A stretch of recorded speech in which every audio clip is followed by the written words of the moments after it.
Hey guys, it's Dawn. It's your Aggie Project Manager, and it is our second lunch and learn. I am incredibly nervous, so settle my nerves. Of course, once I get into my vein of talking about what I absolutely love, I'm sure I'll be fine. At least that's what they tell me. But nervousness is a good thing. Let me say that because some people think that you see people like myself or other people and that they don't get nervous and they just kind of hop out here and everything's fine. Truth is, anything that you care about, anything that you're passionate about, anything that is something you want to see successful, something that you've bought into and you believe in, yeah, you kind of get a little nervous about doing it. So nervousness is normal. I want to normalize that for people who go, I can never do that. You can. You will be nervous, okay? Just keep going. All right. So that being said, I don't want to lose too much time. So if you haven't already, share the broadcast. I know some of my friends and family will be watching later, so hi to everybody. Thank you so much for sharing. Last time we did a Q&A at the end. Instead of, I still want to answer questions at the end, but to ensure that you are okay and that when a question pops in your head, if you're anything like me, you kind of want to ask your question right then because it's in your mind and you might forget it in 10 minutes or 15 minutes. So do me a favor, drop your questions in the chat as we go along. And then when I get to the end, my team here will kind of post questions back for me so that I can go back and answer your questions. Deal? That's what we're going to do.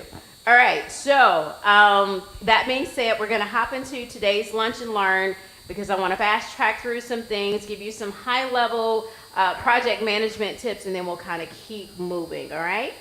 So that being said, if you missed our last lunch and learn, it was earlier this month. It was our first one, and we had a lot of fun. I want to recap in our beginning just kind of what project management is to me. If I were to come to your organization, come to your church, do a consult, high-level project management includes the following. It is the management of people. It's the management of processes. It's the management of projections. Those are going to be your measurable metrics. It's the management of productivity. I believe in holding people accountable. It's a thing for me, holding people accountable. So product management of productivity. Are we doing what we're supposed to be doing it? Are we doing it when we're supposed to be doing it? Are we delivering on time? Task management.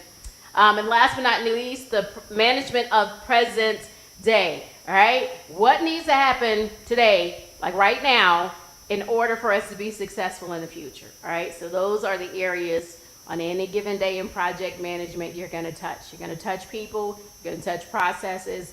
You got to touch your projections, kind of where are we? Let's gauge our metrics. Got to touch productivity, of course. And then always check in every day. It's a present day thing, all right? So even if whatever you're trying to do is 5 years from now, there's probably something that you can do, you should be doing today to manage what we're going to do in 5 years. All right, so today I'm so excited because we're gonna kind of dive into what I call assessments and adjustments.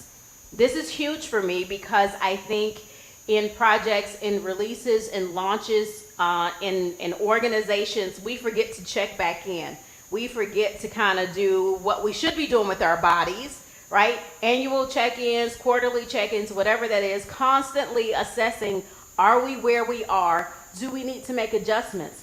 This applies in your businesses. This applies in your churches. This applies in your nonprofit organization. But fun fact, this applies in your relationships too, right? You should constantly be assessing and making adjustments as needed if you want it to work.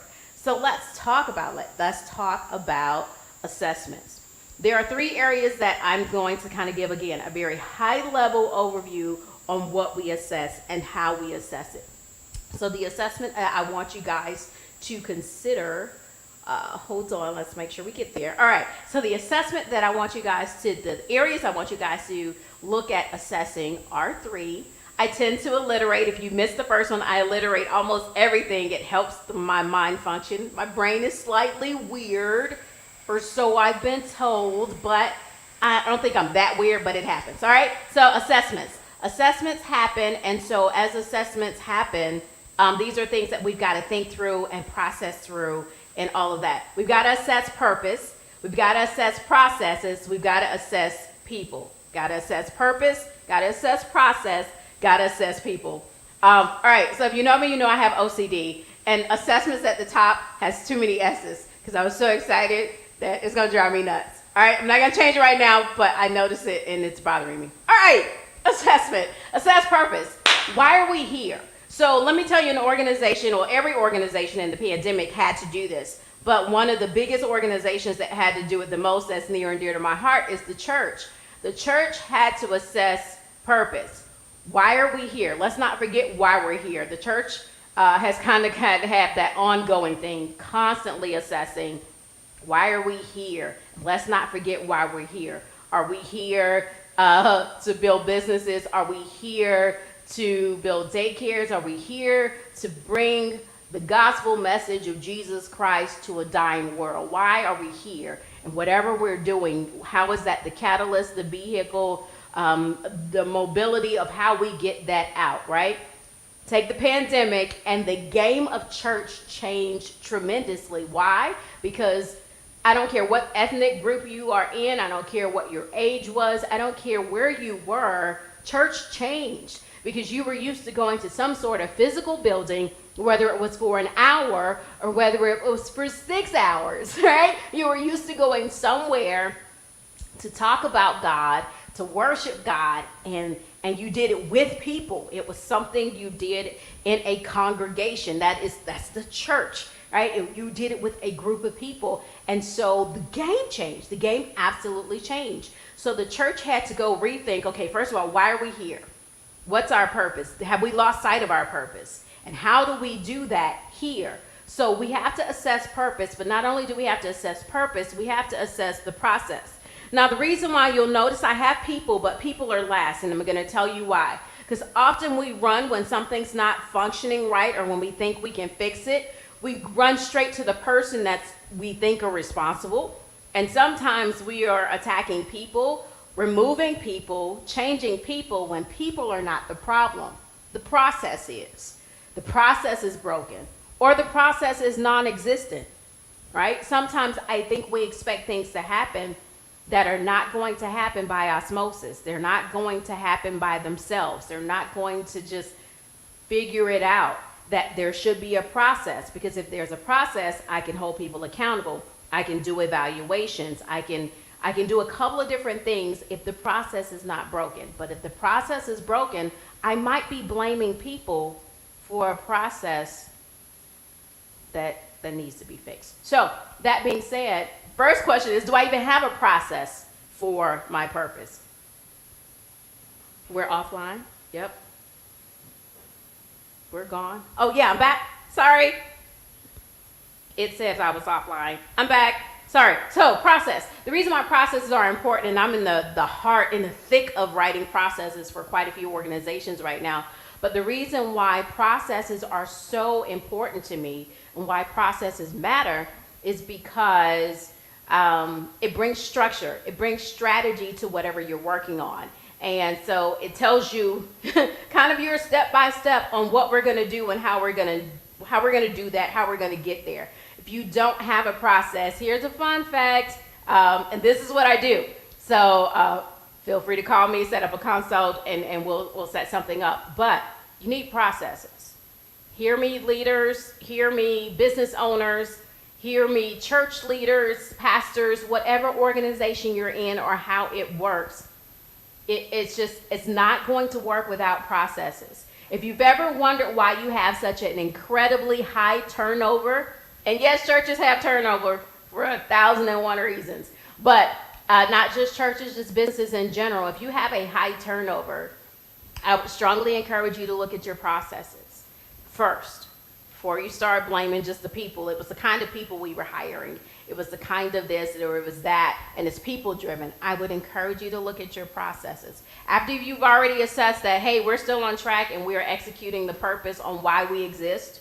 So for example, if I exist to make hamburgers and we start making nothing but tacos, I probably should assess my purpose and go, wait, it's a taco shack, but we make nothing but burgers. We've gotten off target, right? But once I've assessed my purpose, I should probably look at my process to try to figure out what happened and why.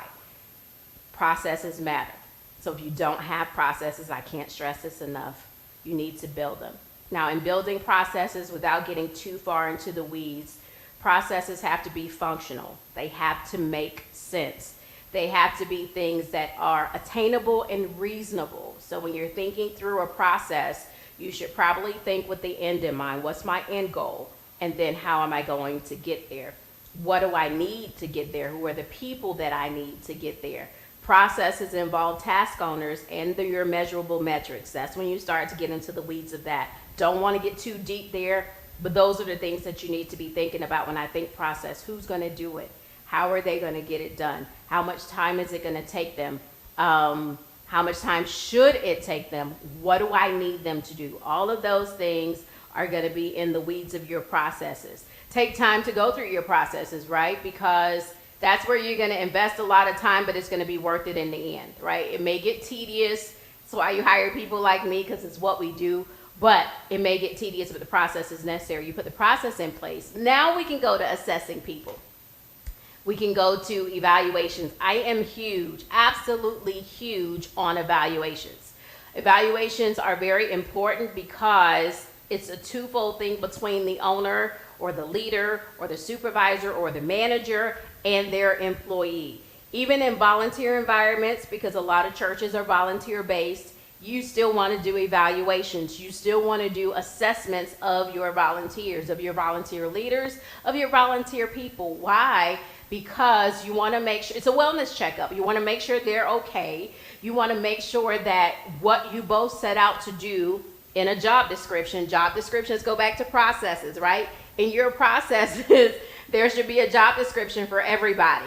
Again, trying not to get into the weeds too bad, but in your processes, there should be a job description for everybody. If there's a job description for everybody, then those people can know what they're supposed to do. So by the time you get to evaluating them out of that process, here's your job description. This is what we should be doing. So when we get to the person and we get to evaluations, now we can talk intelligently about, okay, so here was our process. This is what you were supposed to do. This is how you're doing it. You're doing an amazing job. Hey guys, affirmation goes a long way. An attaboy does more sometimes than raises. Money talks. Don't get that twisted. It does talk. But you're not giving raises every day. Let's be realistic. You're not giving raises every day. You're not giving bonuses every day. But you will improve employee team morale if you are affirming your team along the way. When they have a great day, celebrate that. All right? So when you're assessing people, let's assess wellness. How are they doing? Is it working? Please be okay asking the hard questions. Is it working? It may not be working. My friend says she's going to get me a shirt that says, and that's okay. Because that's my answer in this time of my life for everything. Whatever it is, and that's okay. So if it's not working in your assessment, if you figure out George is not the person for that, okay, then that's okay. That's absolutely okay. It's okay for you guys to come to that you've given George a process, you've given George purpose, you've given George process, and now is the time to assess George the person. Does he fit in that thing? And so assessment is huge. You get assessments by doing evaluations. You get assessments by regular conversation. Don't make everything so super formal. Can I give you that for free? As an Aggie project manager, I get as much done as I get done with people because every conversation is not task driven. There is some personality interwoven in that. How are you doing? How are things going? I might start talking about a project and we're nowhere near it. We're nowhere near the office. We're not in a Zoom. We're not in a Teams meeting. We might be at Chili's or we might be, I like hole-in-the-wall restaurants personally. So we might be at some no-name restaurant or a restaurant that is indigenous to where I live. And we might just be sitting and talking, and it might be one of those, by the way, I was thinking about the project we're working on. I'm good at that, right? And it's interwoven into an everyday conversation. When you assess people, sometimes you get to assess them along the way. For those that may or may not be Christians, it doesn't really matter, but it applies here. So one of the things that Jesus often used to do with his disciples, and encourage you to read the Bible if you're not a believer. I am unapologetically a Christian, by the way, but that's neither here nor there. But one of the things Jesus often used to do was, okay, yeah, we had miraculous miracles. Yes, we healed people, but there were 12 dudes called his disciples that walked along with him along the way. And so they often had these along the way conversations of things that they were assessing. Is how he got to test their hearts. It's how he got to hear their minds and their concerns and their worries, right? And so when you're assessing things, assess people in a few different ways. Sometimes it's a formal assessment. Those are necessary and should be documented and kept somewhere so that you can say, hey, we had this conversation. That's important. Even if you're doing it, guys, in the digital world via Zoom, record the Zoom. Let them know that you're recording and say, hey, we're going to record this session so that you and I have a touch point so that we can come back here and say, this is what we talked about a week ago, 2 weeks ago, 3 months ago, whatever.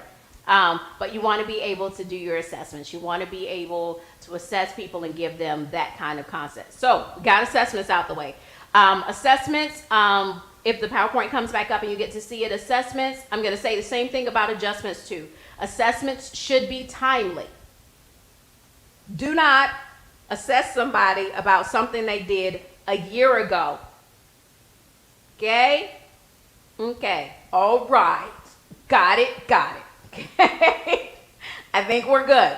Timely assessments. I jokingly say that, but it's important. Again, I promise you, leaders, this applies everywhere. It applies in your business. It applies in your personal life.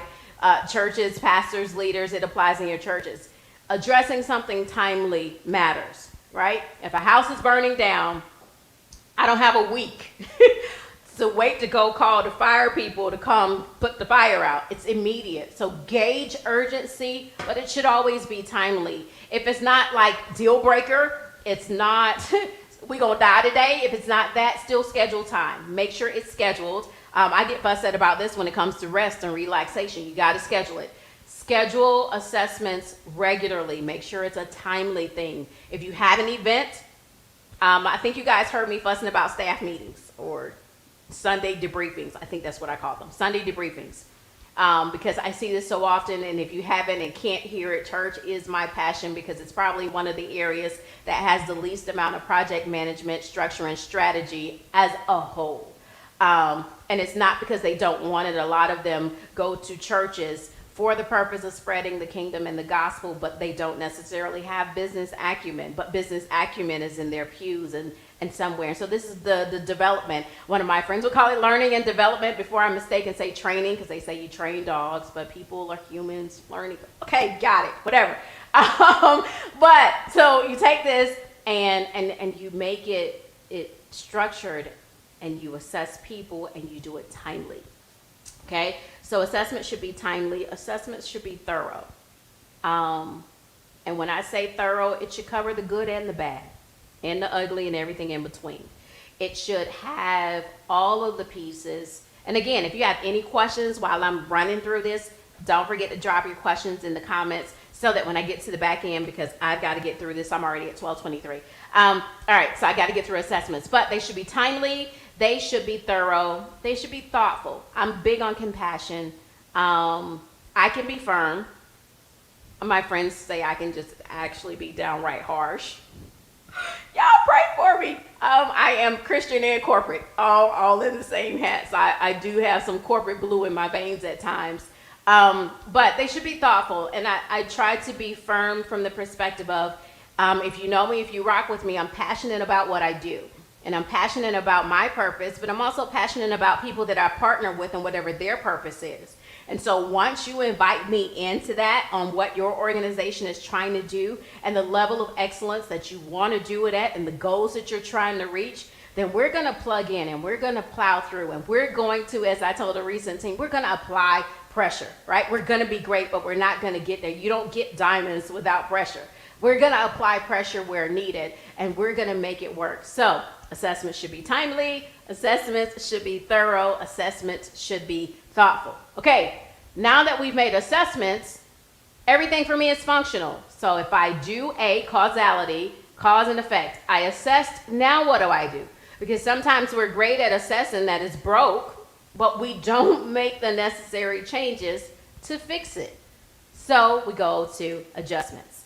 All right. Real quick, when we talk about assessments, I almost forgot this slide. When we talk about assessments, they should be done and can be done. Like I told you, you can do them in a restaurant, you can do them in a casual conversation, but there are structured places where you can do assessments. If you have an event and there's a debriefing about it, you're debriefing on how the team is performing, how the event went. Did we get the number of people we expected to have? Did we, whatever our measurable metrics were, did we make the money? If it was a fundraising activity, did we make the money we were trying to make? Did we reach the people we were trying to reach? Whatever those debriefings are. Some people call them debriefings. You'll see in one of my bullets is postmortems. In certain cultures and businesses, categories are different. So some people call them debriefings. Some people call them postmortems. They're the same thing. It's that meeting after you do something where you talk about what happened. Good job, everybody. We made it. Now what happened? That meeting, whatever you call that meeting, that's a great place for assessment, real-time assessment of what we're doing and how it happened. Evaluations, we talked about those. I encourage staff meetings. Sometimes in corporate America, we can get incredibly busy, and sometimes staff meetings get canceled or postponed, and I get it. I'm here for adjustments because sometimes there are greater priorities and it just doesn't make sense to try to have a staff meeting. I'll say this, if you have to cancel your scheduled staff meetings, make sure you either do one of two things: reschedule them and or find an alternative to get the information you would have gotten in a staff meeting. So say in the staff meeting, everybody was providing updates or whatever, great time to say, hey, since we can't meet, I need everybody to email blah. I need you to email the following information. I need you to email or send to Cindy, whoever your person is, but compile the information you would have gotten in a staff meeting. Don't let that stuff slide, because that's how projects quickly get off track. We cancel meetings, we don't provide the updates, we don't give the information that would have been exchanged in a staff or team meeting, and then 3 weeks later, we figure out we're behind the ball. So if you have to cancel a staff meeting, things happen. I am more understanding than people think. If things happen and you have to cancel your meeting, please make sure you reschedule or find a way to still get that information. Find a way to still, especially if you're the leader of the group, find a way to still check in on your team, because staff meetings are not just about stats, right? Write that in the margin somewhere, take it in your phone. Staff meetings are not just about stats. You're checking on people. You are checking on processes. Yes, you are checking on projections and all of the other stuff. You're checking on profit, whatever your staff meeting is about. Staff meetings are not just stats. There are people involved. Don't ever forget that, okay? All right, awesome. So that takes care of assessments. Let's move to adjustments. Now, we are going through, just so you know why I'm looking like slightly crazy. The presentation may be going in and out and we're working on it, but I'm going to move on to the next one, which is adjustments. So adjustments are really easy for me to talk to because I believe in them. I practice them. All right, adjustments. So if I assess that it's not working, I need to change something. I had this conversation, and then I'm going to quickly move. I had this conversation earlier today as to whether or not the purpose of an organization changes. Is that an area of adjustment? And after bantering that thought with a couple of people, the reality is, and here, this is just Dawn, okay? Let me give that disclaimer. These are just Dawn's thoughts, Grace Applied's thoughts, okay? I think if an organization is built around solving a solution or a problem, a purpose, your purpose is you've identified a need of some sort, and you gathered, assembled, hired, built, structured strategy around solving that purpose, then I don't think purpose changes. I think purpose evolves, but I don't think purpose changes. What I do think happens is sometimes there are organizations that are built for a purpose, but the purpose becomes served, and it's no longer relevant. Then that's not a change in purpose. That's a change in a complete organization. That's maybe closing the doors and starting something new. And these are hard conversations that people don't like to have, so I get to be the one to interject the idea that maybe you've served your purpose, whatever that is. And if that's the case, that's okay. It's my story. And that's okay. If it's done and done, we've done what we came to do, or we've fixed our mission, whatever it was, whatever we set out to solve, we did it. Then we may need to look at our organization and go, does our organization still need to exist? Those are real questions. We don't have to get into that today. Those are real questions that sometimes it's a reorg. Our purpose hasn't changed, but our processes need to. That's a reorganization of your business or your church or your nonprofit or whatever. That's what we would call a reorg. Let's pull this back and reorganize some things. Our purpose is still here, but how we have it structured is all wrong and dated and old, and it worked 20 years ago or 50 years ago, but it doesn't work now. And so that being said, depending on what that is. But adjustments when it comes to purpose may be simply asking, have we served our purpose? And if we have, what do we do now? That might be a real thing, okay? Don't want to labor there too long because it can feel a little bit morbid to say, wait, we're going to die. We're going to die here. Not saying that we're going to die, but we are going to evolve. And just like we don't do things that cavemen used to do in our technology world, right? There are organizations and businesses that have served their purpose. So it's not a purpose adjustment. It's we're done and it's time to do something else. So I think that's important. I think it's important to know if you are done, to know that you're done and be okay with that. It doesn't mean failure. It may mean accomplishment. It may mean accomplishment at such a level that it's like, cool, let's go tackle the next thing. Let's go build the next business. Let's go start the next organization because we did what we came to do. All right. So asking those purpose questions that may answer questions like, yeah, we've served our purpose and we're kind of done. That's not necessarily a bad thing. That might be a great thing to say. You did a great job. Now let's move on, because when you lack purpose, you lack momentum, and now you're just kind of spinning your wheels, and that can be draining. All right. So adjusting purpose can come in one of two ways. The evolving. So let me shout out some people right here. Great place to do that. D-Star Graphics is who handles all of my lives, all of my Grace Supply video, media, flyers, anything and everything Grace Supply media related. D-Star Graphics is the business that I am a proud client of, right? So, but when she first started, it was just D-Star Graphics. I am the one that was, oh no, there's so much more here, right?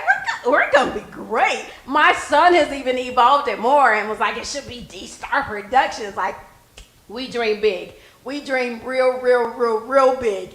Unapologetically big. So, yeah, so now she legitimately, her business is D-Star Graphics and Media, but that came out of an evolution of, I thought I was just going to be doing this part of media or this part of graphics, and it just evolved. Her core purpose is still the same.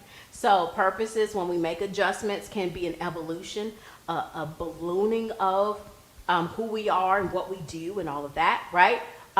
Or it may be asking the tough questions of, have we served our purpose? And if we have, what now, right? So that's the adjustment on purpose. Adjustment of processes.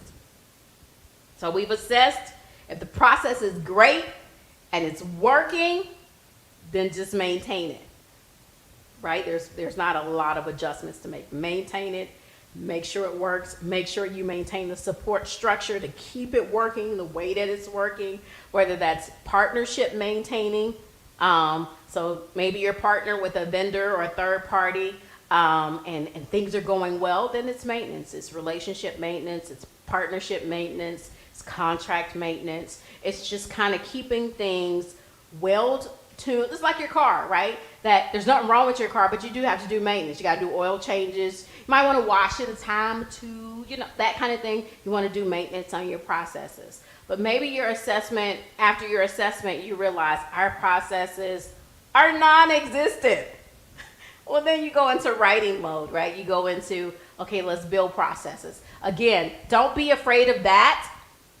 You totally can hire somebody to come in and to do it, and this is what I highly recommend, if you don't want to just hire somebody to come in and do it, or you want to do that, and hire somebody to come develop your people.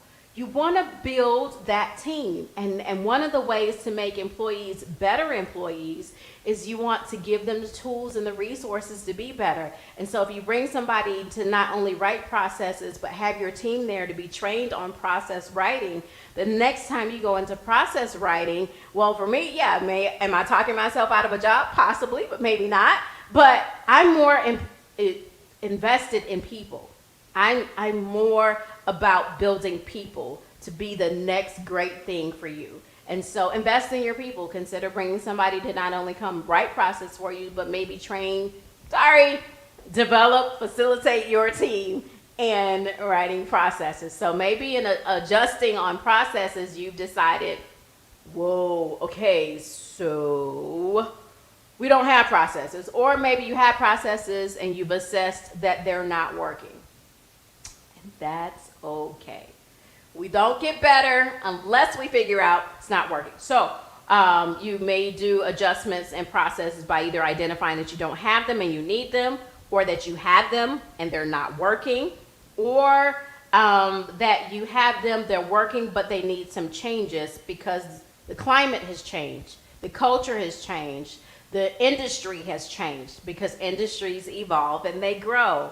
Technology has changed. And in those things, you probably have to tweak. So again, if I'm using church environments, because I've been doing a lot of work there lately, say you had to go virtual. Okay, so first you probably figured out I don't have a process, because this was most churches, unfortunately. I don't have a process for being virtual. What does it even look like? What does that take? So they had to kind of go into process writing mode.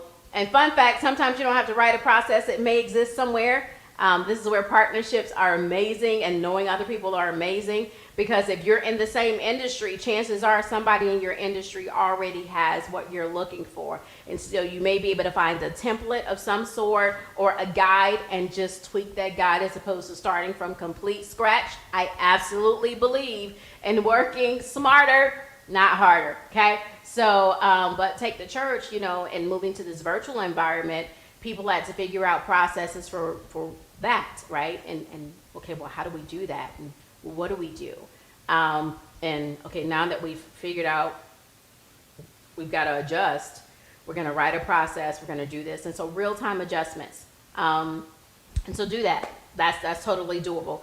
Last but not least, and I think sometimes this is a hard one, adjusting people. And sometimes adjusting people is easy. It's easy when you don't like them. Let's just be honest. It's easy to move people you don't like, right? But adjusting people is a real thing. And it's not about, and this requires a level of maturation in corporate America and non-corporate environments. It's not about whether I like you as a person or not. Sometimes we take it very personal. In one of my learning and development environments, our facilitator handed out Q-tips to everybody, and that was supposed to be our reminder everywhere we went to quit taking it personal. Just every time you look at your Q-tip, remind yourself to quit taking it personal. So sometimes when we're making people adjustments, we gotta not make it about our personal relationship. Like I'm her, that we can have a conversation at work. Even if I have to let you go, I've got to demote you, I've got to change where you are, whatever. I'm not going to take it personal. I'm going to do what's best for the organization and what's best for you as a person. And then we can still go have, tea and crumpets. and I'm not upset, right? So we've got to be okay with adjusting people and not keep people in places based on personal relationships. The fastest way to destroy an organization, fastest way to destroy your nonprofit, your personal business, entrepreneurs, even if you have a Fortune 500 publicly traded company, one of the fastest ways to bring down an organization is not to make the adjustments you need to make when you need to make them based on personal relationships. If it's not working, it's just not working. But you won't know if it's not working if you don't have the process, okay? 12:39, gotta keep moving. All right, so adjust people as needed. And be okay with that. I've got to stress that because sometimes we take it personal, but be okay with that. And the reason why I'm going to tell you to be okay with that is I'm going to dip really quickly into a financial conversation, and then I'm going to look to see if we have any questions, and then we're going to get out of here for your lunch and learn. And I hope you've had as much fun as I have going through this. But when it comes to making people adjustments, here's the thing. So there are certain people that you have that you pay a certain salary because of the skill set and the acumen they bring to the table. Those people are not the kind of people that you micromanage. Sometimes we're making people adjustments. I want us to think about this when we're making people adjustments. Sometimes our people adjustments are not just employees. They may be supervisors or manager types. Because maybe in our processes, we didn't, if for this particular role, you need this type of employee or this type of person, and that type of person, you pay a certain kind of dollar amount for them to come in with a certain kind of skill set and acumen, and you tell them what you're looking for, and then they go. There's a difference between the employee that you have to tell something and they go, and the employee that you have to teach. I'm all for teaching. Absolutely love teaching. Here for it. Believe in it. Believe in everybody should be teachable. Everybody has something to learn. But when it comes to your salaries and how you adjust people, those are two different things. So this is why I'm bringing money into the conversation. Generally, you do not hire a six-figure employee for you to have to teach them. Yep, that's true. You generally do not hire the six-figure employee for you to have to teach them. You hire them for you to tell them what you're looking for or what you need, and they go. You paid for their skill set. You paid for their mind. You paid for their acumen. You paid for them to go teach people, right? So those are the ones you tell. But then there are employees that you have to teach. And again, those are okay. And don't feel any type of way of being the employee that has to be the one that has to be taught, because you don't know. I want to learn. I want to grow. But if I'm the employee that you've got to teach this position and you've got to do a lot of cultivation, my pay is going to match cultivation. My pay is going to match that. I see potential. You have some minimal skills or some basic skills that I need, and we're going to develop those skills. Okay, well, your pay looks a lot different, and that's okay, because ultimately the goal is that I cultivate you and I develop you in such a way that you become the six-figure employee, right? And now you are teaching people. I taught you. Now I get to tell you, and you get to go teach people. So you're building people. You're creating career paths, but your finances should match that. So when we talk, that's just an idea of some of the people adjustments we have to make. That when we start talking about salary caps, when we start talking about who gets paid what, we're paying you based on a skill, based on the necessary development. We're going to put you in a leadership structure. So this is where processes matter. We're going to put you in a leadership structure where either you can work independent, because that's the kind of employee you are, and that's the kind of employee we're paying you to be, or we're going to put you in an environment that has a lot more oversight with a micromanagement type leadership, because that's the environment you need to be in for now to be cultivated or whatever. All of that's okay. That's somewhere between making the necessary adjustments in your processes and your people. All right? Got that out. So there's no success that is a set it and forget it. You've got to constantly do assessments. You've got to constantly do adjustments, real time, regular stuff. Do it timely, do it thoroughly, but do it thoughtfully. There is a person on the other end of these conversations. If you'll notice on this last slide, I have accountability. Accountability matters. Accountability are the things that hold us together.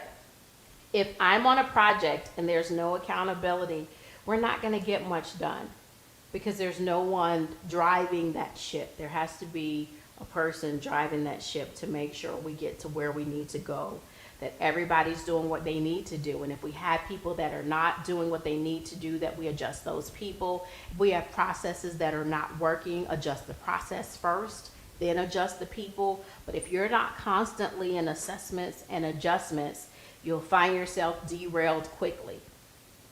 I mean, really quickly. All right?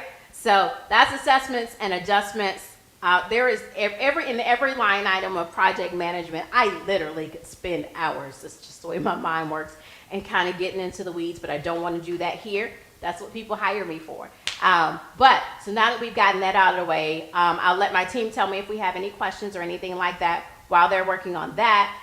Let me give you some things that are coming up, how you reach me, how you get me, how you hire me, all of those things. So first, let me talk about what we call Space for Grace.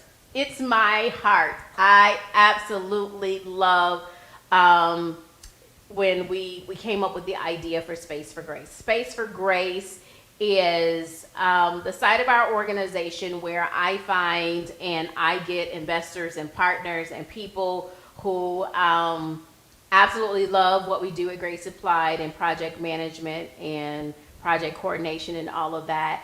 And they help me go do it for people who can't afford those kinds of services. Generally, that's going to be a nonprofit or even some of our church environments where they can't afford to hire someone like me to come in. Space for Grace allows for me to render services free to those organizations, but paid for by investors and partners of Grace Applied, where they basically pay somebody else's invoice, is what Space for Grace does. And I absolutely love it. So I think it's important to give testimonials so that people who have invested in Space for Grace know what we're doing and how we get there and all that happens. So with Space for Grace, on Space for Grace, one of the churches, one of the things that keeps me going with Space for Grace is one of the churches that we've been able to help. It's so cool to hear people say, so I started talking to my leadership team about planning 2022, or I started talking to my deacon board about whatever. And I told them I got a project manager and we're going to do this. When I say you want to watch me light up, it is the coolest thing to hear people that previously never gave thought to how we're going to do this, never gave thought to structure and strategy and rallying their team and giving tasks and assignments in a formalized fashion that builds momentum. And to hear that, OMG, it makes me say, hey, this is pretty cool, and we have something super special here. And so that being said, I have the awesome privilege of helping churches that are starting over. Right now, when it comes to the pandemic, and churches that are learning to reimagine church, right? What does it look like now, and how do I do it here? And the fact that I get to go into some of those spaces and start building org charts and start working on job descriptions and, okay, let's put this together. What do you guys, where are you now? How many people do you have now? Because I do believe in not necessarily counting people, but making people count, right? So come here, small business, come here, small business owner, come here, new entrepreneur, you just started your business and you are the team. Don't be discouraged in that. Don't count people, make the people count. Even in a virtual environment, sometimes we can get discouraged by the number of likes or the number of views or how many people are watching. Don't get discouraged in those things. Just take it one day at a time, right? And be proud of what you do and count the people.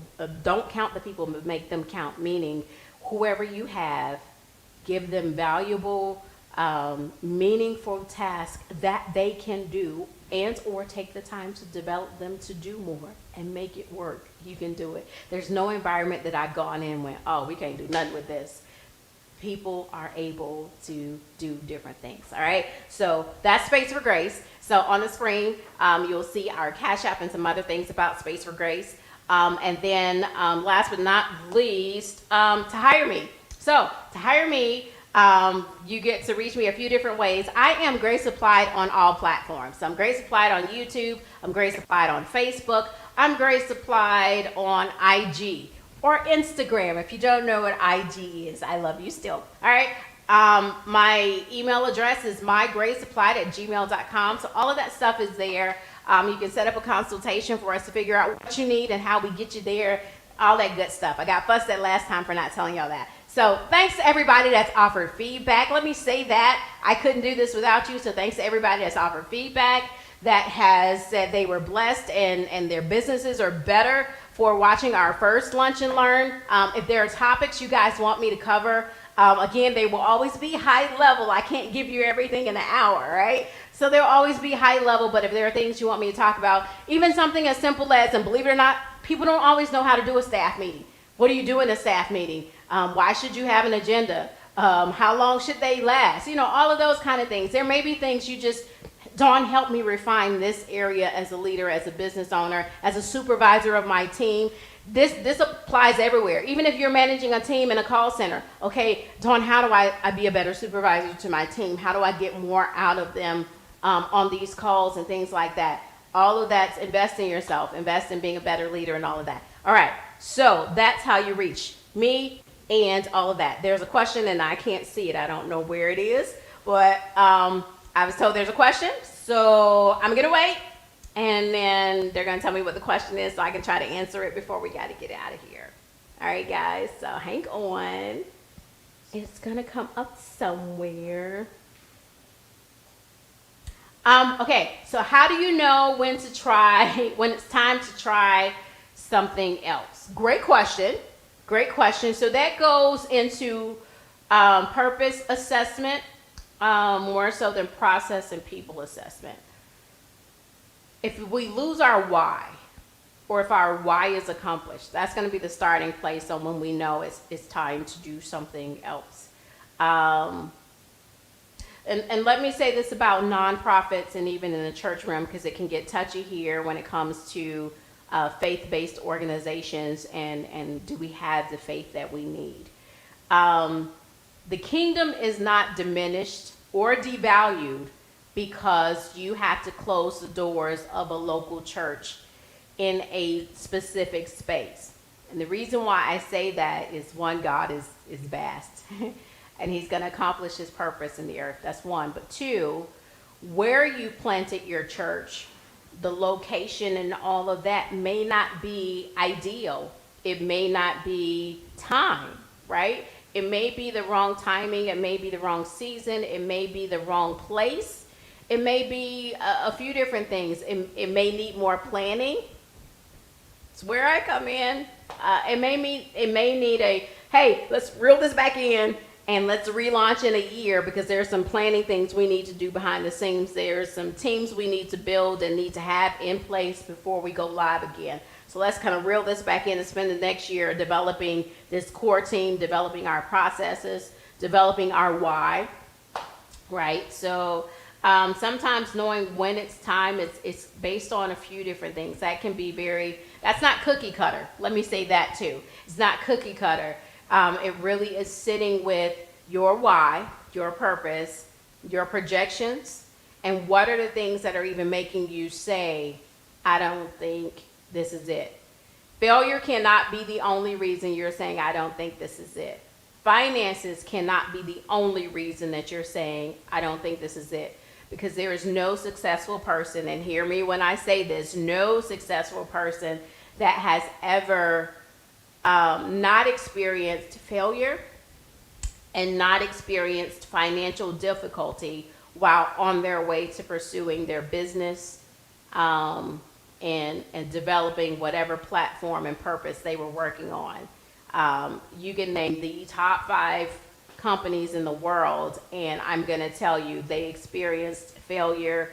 They experience financial difficulty along the way. So if those are your indicators that it's not working, those are not holistically conclusive. I'll tell you one of your largest indicators is going to be people, because people are your greatest asset. And so people support and things like that are going to be important to that. So there's that question. All right. When and how often should assessment happen? Great question. Okay, so that goes back to, I won't pull the slides up again and all of that, but that goes back to the timeliness. Depending on what it is, it really depends on the project and depending on how it's going. And when I say that, if I have a project that is only 3 months, then our check-in is going to be a lot more frequent. Our assessments are going to be a lot more frequent than a project that I got 2 years to do. We may be checking in quarterly, and then as we get closer, depending on our objectives, more regularly. So when would be your regularly scheduled meetings. Of course, I do believe in the along the way. So whether we are kind of having lunch or traveling and then we're just kind of going down the corridors of the airport and I'm with my team and we're just kind of spitballing. Some great synergy and thoughts come out of that. And somebody goes, hey, put that in your phone. We'll come back to that in our next team meeting. All right. So those are often places to do assessments and to, not for adjustments, but assessments. But assessments and adjustments should be done based on your project. You're going to set those based on your project. That should be built into your project plan, says the project manager, right? They should be built into your project plan on how frequently we're going to assess where we are. So for example, I'm on a team and we have an event that is happening in October, right? And so we are meeting weekly. We're meeting weekly, but trust me, we have communications going on every day at this point because we are within that 45-day window to go day. So we're talking daily. We're assessing daily. Where are we? Do we have what we need? Are we behind schedule? If we're behind schedule, who do we need to apply pressure with? So those assessments for us are happening real time as we assess registrations and how many people have booked their hotels and kind of where we are. Are we on track? So again, it's going to be based on the project, how much time you have when the project is due, if there are long-term goals. So for example, I keep using church. Church happens every week. Services happen every week. So assessments and adjustments there are weekly, real time. They should be done in your weekly debriefings, staff meetings, team meetings, whatever you call them. If it's a church event, right after the church event, no more than 7 days, preferably within 72 hours. There's some sort of debriefing where we have a quick, while it's fresh in our minds, what went well, what didn't go well, what can we change. And even if we schedule another full debriefing, but to at least do a brain dump beyond the, it felt great and we all had a wonderful time, do a quick brain dump on some things that we may need to come back and look at. And then in our next regular meeting, talk about those processes and things like that. So that would be that. All right, I got 4 minutes, people, and I got to get out of here. Again, to reach me, that's mygraceapplied@gmail.com. It's been a lot of fun. If you have questions, feel free to email those questions, and we'll get those taken care of for you. Thanks for those that chose to rock with me today. I've had fun. Still nervous. I don't think my nerves have settled yet, but still nervous. But project planning and project management is my heart. It's what wakes me up. It's sometimes what keeps me up at night, because I believe in projects. I believe in people's purpose. Let me say it that way. I believe in what people set out to do. And if you have buy-in, I think I'll close with that. If you have buy-in, that makes all the difference in the world. I explained it to a church leader the other day like this. If somebody's in love, you don't have to tell them to call. You don't have to tell them to buy gifts or to be present or to give. You don't have to beg and pull and plead with them to do anything. Why? Because their heart is in it. They wake up thinking about it. They go to bed thinking about it. They're looking for every opportunity to express that love because it's in their heart. And so in the same vein, now I know that there are hormones that are involved in that, right? And there are all kinds of dopamines and chemical things that happen in your body when you're, but the concept is there. When your heart is in something, when you bought into it lock, stock, and barrel, when you are invested, then you will do the things that will make sure that it stays what you want it to be. You'll do the assessments. You'll make the adjustments. You'll do project management. If that's not your skill, you'll bring somebody in who can, because it matters. And you want to take care of your people. You want to properly manage your people and your resources. Because one of the worst things you can do is mismanage a resource, a people resource. Because sometimes you can get them back. Sometimes you can't. Sometimes you can fix it. Sometimes you can't. And sometimes that's a hard lesson to be learned by a leader, that I had an amazing resource and I mismanaged it while I had it. And now I don't have it anymore. And you kind of learn from that. It's okay. It happens, and it's okay, and you move on. So that's that. Guys, it's been fun. I think my hour's up. Yes, my hour's up. I love you guys. Till the next time. Bye.